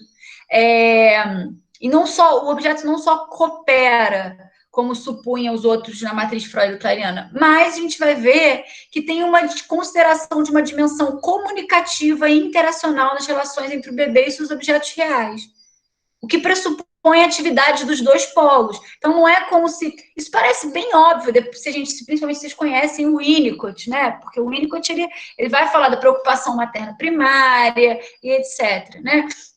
O Bion é um dos primeiros a poder circunscrever, então, de que a mãe, quem está lá do outro lado, né, não é um outro lado, como Freud disse apenas, né? O Freud disse isso no projeto para uma psicologia científica. Ele é também alguém que tem que fazer alguma atividade. Então, a atividade mental, ou a atividade, enfim, não só mental, mas a atividade desse outro objeto, desse sujeito, né, desse objeto, ele deixa de ser só um objeto, desse sujeito, é uma atividade que é imprescindível para que o bebê consiga constituir a sua própria capacidade de pensar e elaborar. Então, como é que o Bion faz isso, assim? Ele passa a se reapropriar da noção de identificação projetiva da Melanie Klein, como a gente viu, né? Que deixa para o Bion de estar articulada à posição esquizoparanoide, especificamente, e passa para ele a ser um processo de comunicação entre eu e o outro. Então, a identificação projetiva para o Bion acontece sempre, e é uma forma de comunicar aspectos não verbais. Então, se o analista sente alguma coisa, ele experimenta alguma coisa, pensa em alguma coisa, isso pode estar ligado a alguma coisa que está sendo comunicada pelo analisando, mas que não está sendo comunicada verbalmente. O Ogden, por exemplo, o Thomas Ogden, que eu já disse para vocês anteriormente, né, que é um dos pensadores dessa matriz, desse que a gente chama de pensamento, psicanálise contemporânea, pensamento transmatricial, ele vai falar que a reapropriação da noção de identificação projetiva pelo Bion é um conceito, é um momento da psicanálise que é uma passagem da era Freud-Klein para a era Bion-Winnicott. Por isso que eu também achei interessante trazer o Bion para vocês, porque o Ogden defende isso, né? Que o Bion, através dessa reapropriação da noção de identificação projetiva como um método comunicativo entre eu e o outro, faz uma espécie de torção na psicanálise que inaugura uma era Bion-Winnicott, que, na verdade, o que, por exemplo, o Luiz Cláudio Nelson Coelho colocam nesse livro, é que o que tem como ponto de encontro entre diversos pensadores do que a gente chama de psicanálise contemporânea, de uma certa perspectiva, é a articulação do pensamento do Bion com o do Winnicott. Então, a identificação projetiva passando a ser um processo de comunicação entre os dois polos, né? Mas a identificação projetiva se articula no campo conceitual do Bion a um conceito que é bastante original do Bion, e é um conceito chamado de reverie. Não sei se vocês já ouviram falar, né? Remete ao sonho, reverie, né? Rêve, en francês. Olha, eu já ia começar a falar francês. Em francês é sonho, né? E esse conceito de reverie é um conceito singular do Bion, é um conceito que ele introduz na psicanálise, e a gente vai ver que é um conceito que vai se articular essa ideia de identificação projetiva e vai ser super importante nessa perspectiva de ligação entre o sujeito e o objeto, né? Tem um livro que eu indico para vocês, deixei referência aqui, esse é fácil de encontrar na internet, se vocês não conhecem aquela biblioteca russa, recomendo, Libgen, enfim, depois eu posso escrever para vocês, mas é fácil de encontrar, só que só tem em inglês, é um livro de 2019 do Fred Bush, um comentador americano do Bion, se chama The Analyst's Reveries, Exploration in Bion's Enigmatic Concept. Então, ele vai explorar esse conceito de reverie que eu vou trazer para vocês, eu acho um bom comentador. Então, quais são alguns conceitos centrais, né, que eu estou trazendo para vocês do Bion, né? Para explicar para vocês esse conceito de reverie e articulação com a identificação projetiva. O Bion parte de uma ideia, bem grosso modo, né, gente, de que existem elementos beta, que eles chamam, né? O que são elementos beta? São elementos não pensáveis. Ou seja, então, certas impressões, certos afetos, certas situações configuram o que ele chama de elementos beta, ou seja, elementos que a gente não consegue pensar. Então, por exemplo, vou dar um exemplo clínico de um que a gente podia dizer de uma manifestação de um elemento beta. Um ataque de pânico. Na maior parte das vezes é alguma coisa que é impensável. Por quê? Porque é alguma coisa que invade, né? Você sente... Geralmente, quando eu recebo pacientes diagnosticados com transtorno de pânico ou com episódios de ataque de pânico, eu recebo geralmente de cardiologistas. Isso é o mais engraçado. Porque a pessoa vai lá e vai fazer esse exame, né? Para ver se tem alguma coisa no coração, porque ela sentiu como um ataque cardíaco, com uma sensação de que ia morrer, né? A pessoa geralmente já foi em todos os especialistas antes de ir na gente, né? Mas o que essas pessoas geralmente falam? Olha, isso aconteceu do nada, né? Tem um filme francês muito bom, que eu esqueci o nome, é ótimo, né? Um filme francês ótimo, que eu esqueci o nome, não vou falar para vocês, mas que o menino tem um ataque de pânico no metrô, e aí ele vai levado para uma assistência social, é uma comédia romântica boba, mas que tem essa discussão. E aí ele começa a visitar um médico, e o médico fala para ele assim, começa a fazer psicoterapia, né? Manda ele para psicoterapia, e aí ele começa a falar, mas você está me dizendo que se eu falar sobre isso junto com você, vai ser melhor do que tomar um remédio? E ele fala, né? Então, assim, qual é essa dimensão, por exemplo, dessa ideia do ataque de pânico? As pessoas chegam e falam, eu não sei, isso aconteceu do nada, veio do nada, e a única ideia que vem na minha cabeça é que eu vou morrer. É uma coisa claramente que interrompe o pensamento, né? É uma interrupção, é uma impossibilidade de pensar. Isso se articula com o que o Bion chama de elementos beta. Então, elementos que a gente não consegue pensar, afetos, sensações, situações. E elementos alfa já são elementos pensáveis, né? Ou seja, ideias, articulações e tal. Lembrando, gente, que o pensamento aqui não é um pensamento cartesiano, tá? Do eu penso. O pensamento, isso vai se articular com a noção de Hevery. O pensamento é um processo elaborativo, como o sonho, como o luto. É um processo inconsciente também, né? Então, o Bion vai dizer que para que a gente possa pensar, para que a gente possa conseguir transformar os elementos beta em elementos alfa, a gente precisa do que ele chama de função alfa, que é uma função feita pelo aparelho de pensar, que a gente constrói. A gente não tem esse aparelho de pensar de saída, né? E esse aparelho de pensar, ele faz um trabalho que ele chama de Hevery, que é essa possibilidade de sonhar, de fantasiar de alguma forma, né? Lembrando da Melanie Klein. Mas ele chama com esses conceitos. Então, o que ele vai dizer? Ele vai dizer que o bebê, ele não nasce com essa capacidade. Ele não nasce com um aparelho para pensar a experiência emocional. Ele não nasce com um aparelho para pensar a própria experiência. E ele vai precisar, então, de um continente. Ou seja, vai precisar de um continente que pode ser a mãe, que pode ser alguém que o cuide, que faça essa função de pensar para ele esses elementos beta e devolver a ele. Eu sempre, quando vou dar aula disso, eu brinco com os meus alunos assim, sabe aquela imagem do passarinho e da mãe, né? O passarinho mãe, o passarinho filhote, o passarinho mãe mastiga e põe na boca da criança. Uma metáfora muito utilizada pelos bionianos é a ideia de digerir, né? O que é isso, então? Então, a mãe, nos melhores casos, né, ou a quem está cuidando do bebê, vai, de algum jeito, através da sua capacidade de Hevery, ou seja, de imaginar, de pensar, de fantasiar sobre aquele bebê, vai conseguir fazer essa função de elaborar aquilo que o bebê comunica a ela, aquilo que o bebê joga nela, aquilo que o bebê projeta nela. Então, ela vai poder pensar, elaborar aquilo e devolver para o bebê como elementos alfa, ou seja, elementos que o bebê pode começar a poder assimilar, né? Então, percebe, a mãe, ela deixa de ser um receptáculo passivo da fantasia, mas ela precisa de uma função, ela tem uma função, né? Uma função que é uma função que o Bion chama de Hevery, ligada à função alfa, que é a função de elaborar esses conteúdos. E a gente vai ver que isso vai mudar a posição do analista, né, também. Então, gente, o que é interessante para o Bion é que a partir disso a gente forma um aparelho para pensar.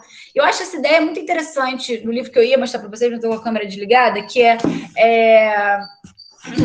pensando pensamento selvagem, domesticando pensamentos selvagens, é a ideia de que para o Bion não se trata do pensamento. Ele vai dizer que o pensamento é pensamento selvagem, um pensamento vagabundo. O pensamento, a ideia, o pensamento em si, ele é alguma coisa que pode nos acossar. O Ogden, por exemplo, quando vai trazer essa ideia do Bion, ele vai trazer um prefácio do Borges, no qual o Borges vai dizer assim para o leitor, leitor, você me desculpa se você encontrar alguma ideia sua nesse livro. É apenas um acaso que tenha sido eu que tenha chegado a essa ideia antes. Né? Então, assim, a questão deixa de estar no pensamento em si, ou seja, no conteúdo, para estar nesse processo entre continente e conteúdo. Para estar nesse aparelho de pensar. Vou voltar aí para vocês, porque já falei muita coisa, né?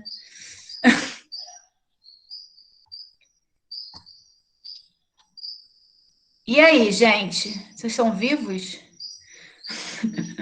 É que eu fico falando aqui, Estamos vivos. Ó, os livros... Minha câmera está voltando? Não.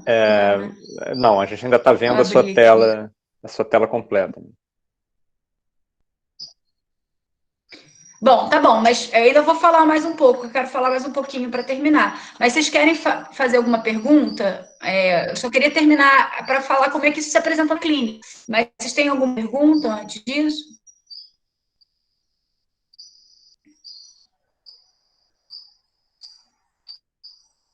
Não?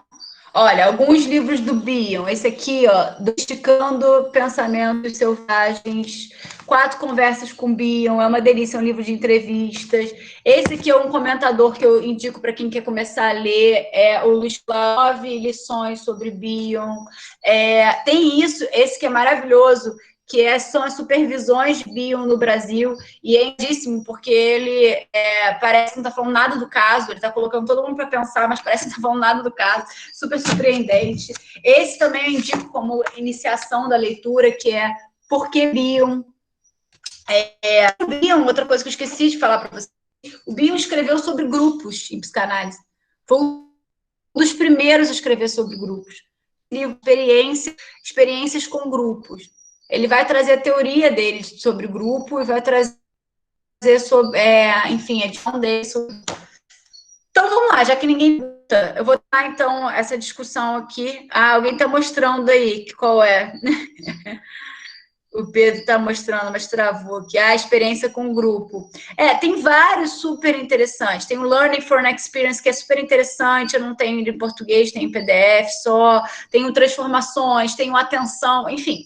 Mas o que eu indico para vocês, esses comentadores, principalmente o Bion e 9 lições. Bom, vamos lá. Eu vou terminar, então, a segunda discussão. Está acabando. E voltou lá do começo.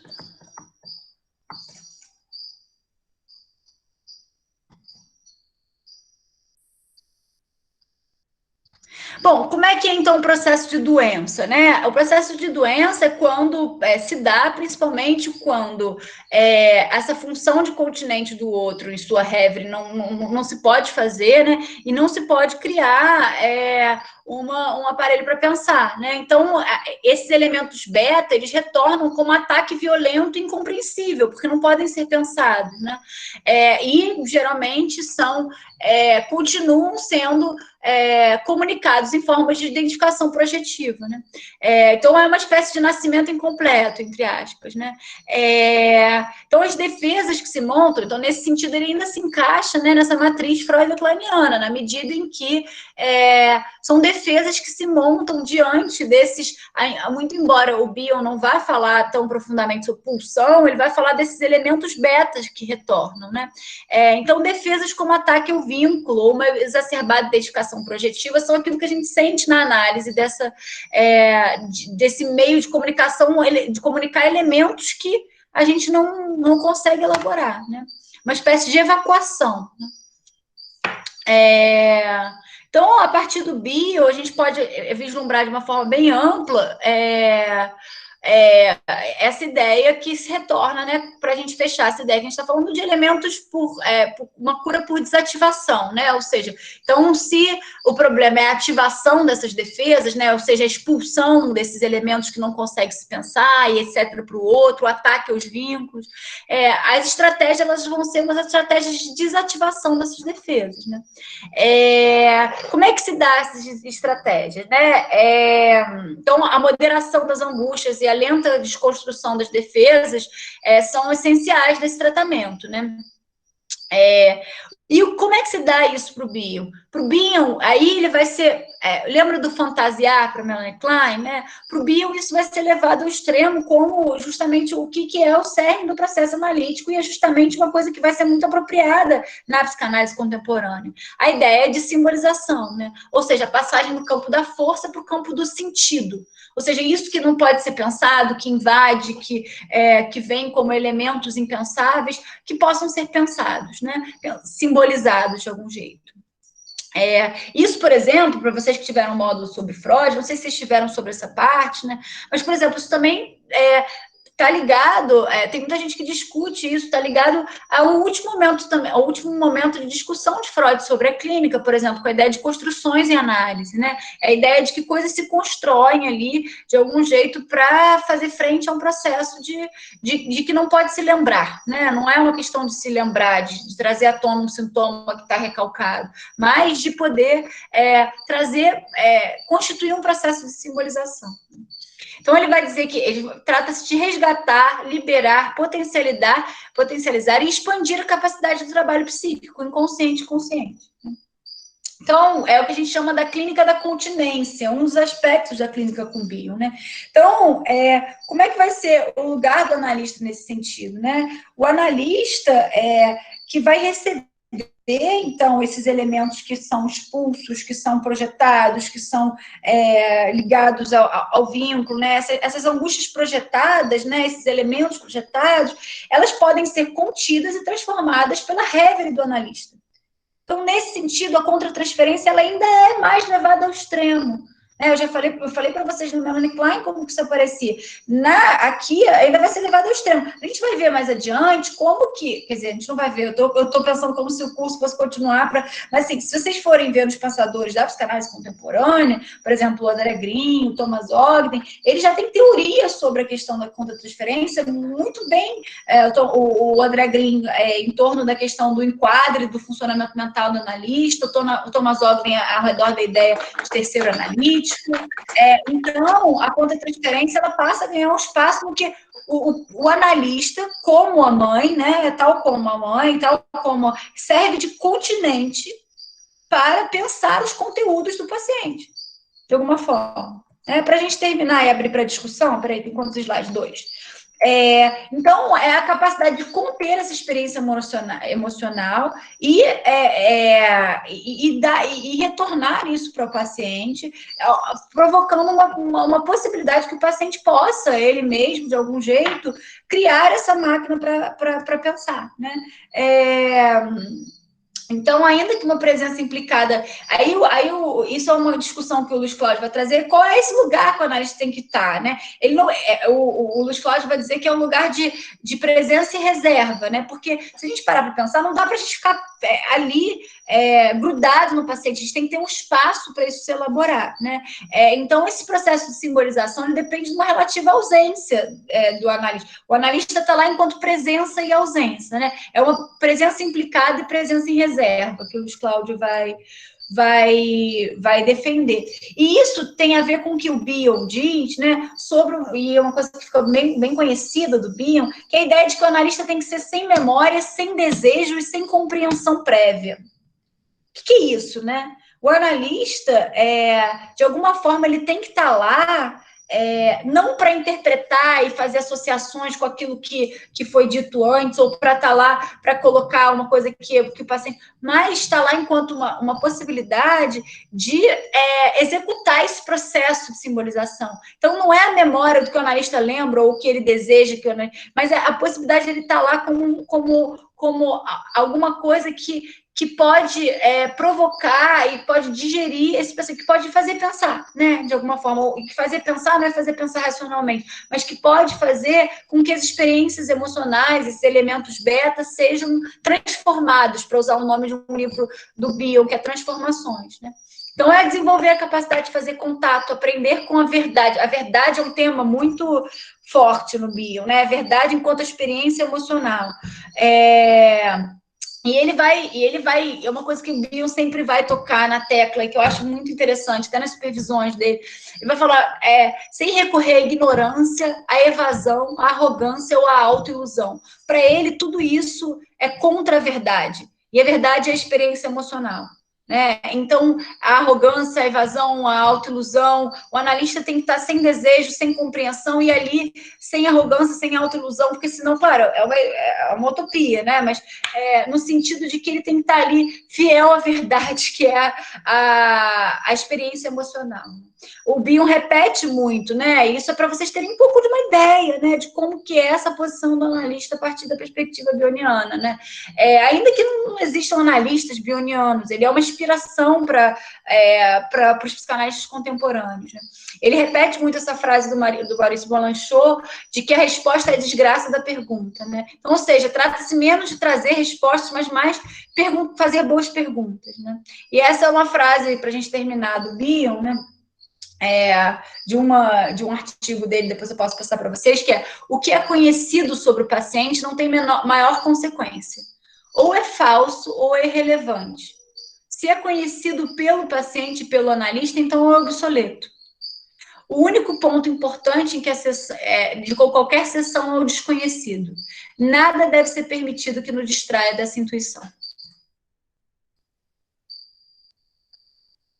Bom, gente, eu queria só dar para vocês queria só dar um gostinho para vocês do Bion, porque é um autor que é muito interessante e ele, de alguma forma, dá continuidade para Melanie Klein, para as ideias da Melanie Klein, e mais uma continuidade se apropriando, trazendo novas perspectivas, né? É um dos autores dessa matriz e é um dos autores, junto com os autores que vocês vão ver nas próximas aulas, que formam a base conceitual da maior parte dos autores contemporâneos.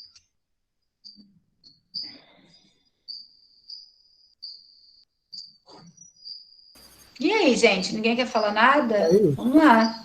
É isso. Oi, você falou logo no início que ele teria a ver uma ligação com o Zen, mas na medida que você foi falando, eu fui achando que tem muito mais uma ligação com o taoísmo, né? Onde você vai saindo de todos os desejos, afetos e tal, e vai encontrar uma força interna, que é o Tao, né? Que vai te conduzir à boa ação, né? A não ação que te conduz à boa ação. Isso me parece muito a posição dele como analista, né? Em que ele vai, de repente, ter essa postura. Pedro, eu vou ler para você vou ler para vocês, né, 2 trechinhos do Bion hoje. Um que ele faz uma articulação com Zen e outro que ele faz uma articulação com Tao Te Ching, Dao De Jing, né, como fala em chinês, mas que eu estou longe de falar chinês. Então, olha só, ele fala assim: tanto Freud, está na página 36, tá? Do Porquê Bion. Tanto Freud como Bion, por isso que eu uso isso aqui, que eu consigo achar fácil. Tanto Freud quanto Bion conservam, ou melhor, desenvolveram até o final de suas vidas a lucidez e a finura de raciocínio emocional através de permanente aprendizado de novas experiências emocionais vividas, colocando-se como eternos aprendizes. Lembrando uma frase do pensador Zen, Shunryu Suzuki: a mente do aprendiz tem muitas possibilidades, a mente do conhecedor tem poucas possibilidades. Enfim, ele continua, né, fazendo essa articulação com a ideia, aí depois faz uma parábola Zen, depois traz uma parábola Zen, enfim, mas com a ideia de que essa ideia de um constante aprender, né, de um processo de aprendizagem, um processo e de um processo de aprendizagem que aponta, ele vai falar do O, né, do zero, O, não sei como é que cada um, enfim, acho que é O, que é esse ponto ínfimo que a gente não consegue, que está sempre ali e se coloca, o ponto vazio, né? E aí, a que fala do Dao De Jing, né? No Dao De Jing, um dos 5 livros clássicos da filosofia chinesa, composto por 64 poemas, também podemos sentir essa conexão com os pensamentos de Bion. A expressão sem memória, sem desejo, sem compreensão é quase textual nas traduções do chinês para diversas línguas, mas como já foi dito, como uma blague, uma piada, né? Uma blague, um xixi, um humorzinho. O Tao Te Ching é intraduzível, inclusive para o chinês.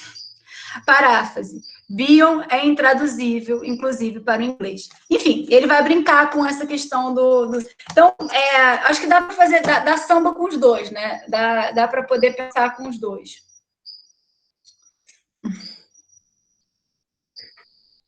Eu queria sugerir um negócio aqui para... Porque, quer dizer, eu acho que tem um paralelo, né, entre a ideia do Reverie, né, e essa coisa da máquina de pensar, né, que é esse lugar que o analista fica, né, tem um paralelo entre isso, né, e um processo de maternagem, né, quer dizer, nos termos do Ferenczi, né, para usar um material que eu trouxe no módulo 1, né, e uma galera que fez o módulo 1, então, né, aquela discussão um pouco, né, sobre os cuidadores, né, que adivinham os desejos, né? Então, o lugar né, esse lugar né, da máquina de pensar, né, é adivinhar o desejo no sentido de, né, dar voz para aquilo, né? Se o analisando, né, está nesse lugar de ser sobrepujado por essa experiência, né, e portanto ele não consegue falar nada, né, ele não tem o que dizer, ele não tem o que pensar, né? O analista aparece aí para dá esse incremento no eu, em termos, né, ferenzianos ou freudianos, né, dá esse incremento no eu, né, pro analisando poder pensar uma coisa impensável. Né? Acho que tem a ver com isso, né? Então é uma pergunta, se a Thaís acha que tem a ver mesmo. E a outra coisa é, mas assim, da onde vem o Reverie pro Bion, né? Quer dizer, porque isso é um elemento muito importante na clínica, né? Que é esse momento que você tem essa sensação clara de que você tem certeza absoluta do que o paciente está falando, né? Em 80% das vezes você está mais ou menos certo, né? Então, assim, mas da onde vem? Né? O que é isso? Né? O que é isso? Né? Qual é a explicação para esse negócio? Então, eu queria muito mais falar sobre isso, porque é um tema que eu tenho me dedicado muito nos últimos tempos, sobre sonhar, sobre o Reverie, enfim, a apropriação do Ogden, disso, mas é uma coisa que a gente precisava se aprofundar, né? Mas eu vou tentar traçar algumas linhas. Primeiro, em relação ao primeiro comentário, Pedro, eu acho que sim. Eu acho que o Ferenczi é um dos pioneiros nesse sentido, né?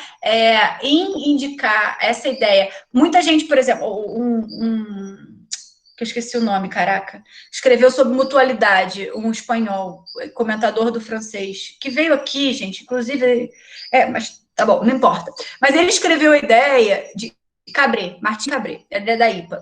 Ele escreveu a ideia de que, por exemplo, a ideia da análise mútua do Ferenczi, né, que o Ferenczi empreendeu e abandonou de alguma forma, ela também tem uma concepção que está implícita, né? Ela não é só, a gente nunca concebe apenas uma concepção clínica, né? A gente está sempre concebendo uma perspectiva teórico-clínica, de algum jeito, né? Então, ele defende a ideia de que a análise mútua, por exemplo, ela tem como pressuposto um psiquismo calcado na ideia de mutualidade, ou seja, e toda a denúncia do Ferenczi, né, até em relação a toda a ideia do Ferenczi do Einfühlung, que foi uma das primeiras, o sentir com, né, ou seja, alguma coisa ali do analista participa da análise, não precisa nem se levar ao extremo da análise mútua, e está implícito que o psiquismo de saída tem uma interação com o outro, tem um modelo de psiquismo nesse sentido, né? Tem um modelo dentro desse modelo clínico, né? E é um modelo, por exemplo, que a gente pode encontrar em várias passagens do Ferenczi, como a criança mal acolhida e sua pulsão de morte. Lembrando, gente, que o Ferenczi foi analista da Melanie Klein, né? Eu falei isso para vocês no começo, né? Então tem aí, se a gente for ser bioniano aqui, né? O pensamento selvagem está circulando aí, né? O pensamento está circulando desordenadamente, né? Ele está ali sendo apropriado. Então, eu acho que sim, tem tudo a ver. Mas eu acho que tem uma diferença importante, que aí é o Nietzsche, né? Quando ele fala sobre epistemologia, ele vai falar em algum momento que na verdade, é no prefácio daquele livro sobre os pré-socráticos do Nietzsche. Ele vai falar que que um pensador pega o bastão e joga de novo, né, para algum lugar, o bastão onde o outro deixou. E eu acho que essa jogada de bastão que o Bion fez, né, porque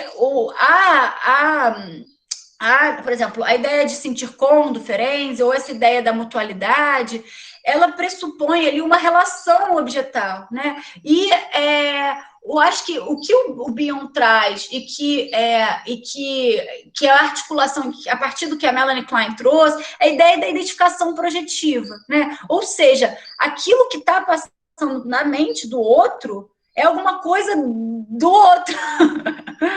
Pode ser alguma coisa do outro. Então, não é tão claro né? É o que vai abrir uma possibilidade para a gente discutir na psicanálise contemporânea, seja quem vai continuar estudando, vai continuar ouvindo sobre isso, configurações de terceira idade.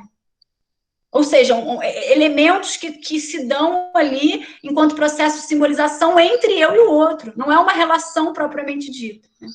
A outra coisa que eu queria falar, antes de falar mais sobre a Reverie, é também o quanto, já que vocês fazem parte também de um programa de pós-graduação em filosofia, né, o quanto que eu percebo, isso tem algumas pessoas que discutem, que essa passagem, né, para o processo de pensar, né, para o processo de fantasiar, para essa máquina de pensar, de alguma forma, é uma passagem que permite um diálogo com a filosofia contemporânea, por exemplo, né, com a ideia de que o inconsciente deixa de ser tanto um teatro, que é o que Deleuze e Guattari tanto criticavam no Antiédipo, né, um teatro cujas representações a gente só vê a sombra, né, de alguma forma, para se tornar uma máquina também, né, uma máquina de pensar. Né. Agora, quanto a Reverie, ou Reverie, cada um fala de uma forma, né? Eu falo Reverie porque eu estou cansada dos franceses. Bom, a Reverie, ela é um conceito complexo. Por exemplo, o George Bush, ótimo, Fred Bush, nesse livro que eu indiquei para vocês, da Reverie, seria ótimo, né? Imagina, virou analista, pelo menos a gente vê se melhora. Mas ele traz a ideia de que Reverie se tornou uma espécie de guarda-chuva conceitual, né, que vários pensadores se apropriam. Ele vai dizer do Antonino Ferro, que é um desses representantes da psicanálise contemporânea, o Ogden, o casal Rocha Barros, que é um casal brasileiro que escreve sobre isso, enfim, que virou, e que o Bion tem algumas colocações sobre isso, que é um conceito enigmático e complexo, né? Ou seja, como que se dá isso, né? Mas algumas pistas que a gente pode, enfim, tirar, primeiro vem do próprio nome, né? A palavra remete ao sonhar, né? Então, a palavra remete ao sonhar, nesse sentido, é uma atividade elaborativa, e uma atividade elaborativa que ele não fala pensar, né? Apesar disso, formar o aparelho para pensar os pensamentos. É uma atividade que inclui, eu acho, um pensamento parecido com um pensamento, uma elaboração parecida com a elaboração onírica, né? Ou seja, uma atividade de poder. O Ogden, por exemplo, a partir da leitura disso, ele diz, por exemplo, que a Reverie se dá a partir de sensações, de trechos de música que vem à cabeça, de imagens, de cenas que vem à cabeça, de devaneios. Esse conceito nasceu do Bion, sabe? Nasceu do Bion. Bion foi o primeiro a falar desse conceito. Então, por exemplo, o Ogden vai sustentar que, apesar da Reverie ser alguma coisa que ela nos dá algum norte nas sessões analíticas, por exemplo, é preciso estar à deriva para ter esse norte. O Ogden vai falar isso. Ou seja, é alguma coisa de um pensamento à deriva que pode conseguir devanear, né? É próximo ao devaneio, próximo...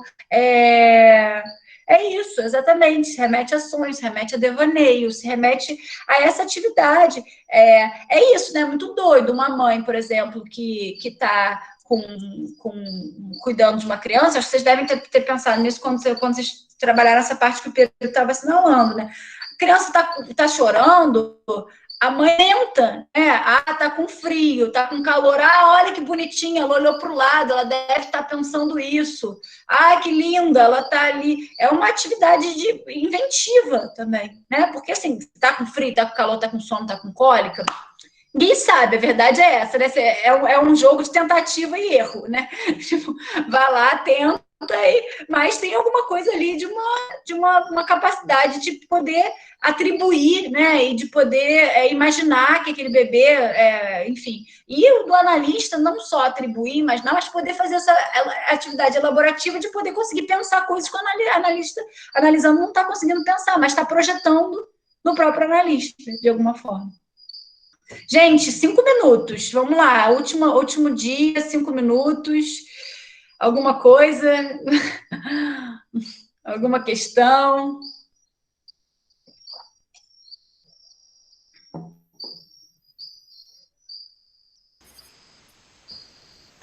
Aí só um comentário, né, porque você falou que tanto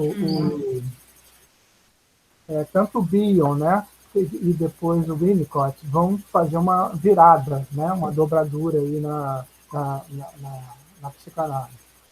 E o Winnicott fala um negócio muito interessante a respeito de um paciente dele que traz a questão do nascimento, da sensação de nascimento.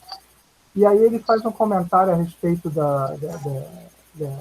que o paciente traz. Ele diz o seguinte: eu não acreditei muito em várias questões que ele falou, né? Porque, na verdade, há associações, interpretações e acúmulos a partir de outras idades, como adolescência, não sei o quê. Mas eu acreditei no afeto, na sensação que ele sentiu no momento do parto, né? Aquilo era verdadeiro para ele. Então, no fundo, ele está trabalhando em cima de uma questão afetiva e de um entendimento, entre aspas, afetivo daquela sensação que um cliente traz, né? Então, essa regra não seria exatamente um acoplado de um pensamento, né? Muito mais afetivo, envolvido com isso? Certamente é um pensamento, está longe de ser um pensamento, não pode ser um pensamento desprovido de afeto, né? Nesse sentido de afetação, né? A gente pode pensar essa comunicação, que a gente chama de identificação projetiva, né? Como uma comunicação afetiva também, em alguma medida, né? Alguma coisa ali, e a possibilidade de elaborar vai ter que estar atenta a esse lugar. Eu acho que isso faz todo sentido. Agora, o que eu acho que é mais do que só o afeto, né? Ainda que inclua o afeto, né? São impressões sensíveis, são questões que não podem ser pensadas, né? Não questões, né? Nesse sentido, mas sensações, impressões, enfim, que não são elementos que eu chamo de elementos beta.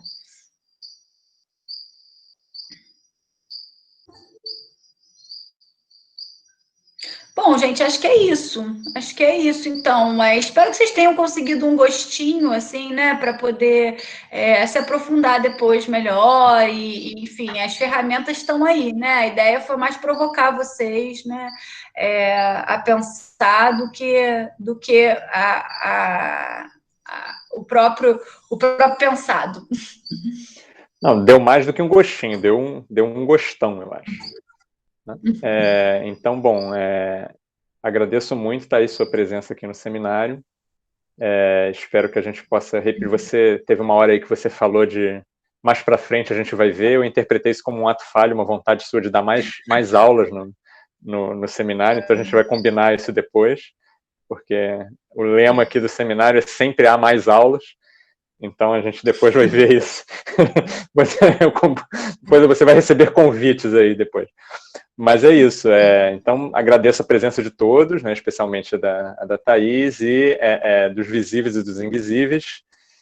Agradeço, acho que hoje não tem ninguém do IPE aqui, mas enfim, agradeço, deixo registrado o agradecimento ao IPE aí pela realização do módulo, né, do seminário, do encontro aqui. E, bom, é isso. Thaís deixou o e-mail aí com vocês. Vocês podem usar o Classroom lá, que eu posso encaminhar comunicações para ela também. Beleza? Então, é isso. Legal, gente. Obrigada, viu? Obrigada, Pedro. Obrigada a todos aí, os resistentes. E nos vemos algum dia. Valeu. Obrigada. Boa noite. Então, gente, é isso. Semana que vem, estamos aí com o Ricardo Parente. Não, é com o Ricardo, né? Acho que é com o Ricardo. Se não é com o Ricardo, é com a Andréia. Bom, mas é isso. Semana que vem estamos aí, no mesmo bate-horário e bate-canal. Beijos, abraços.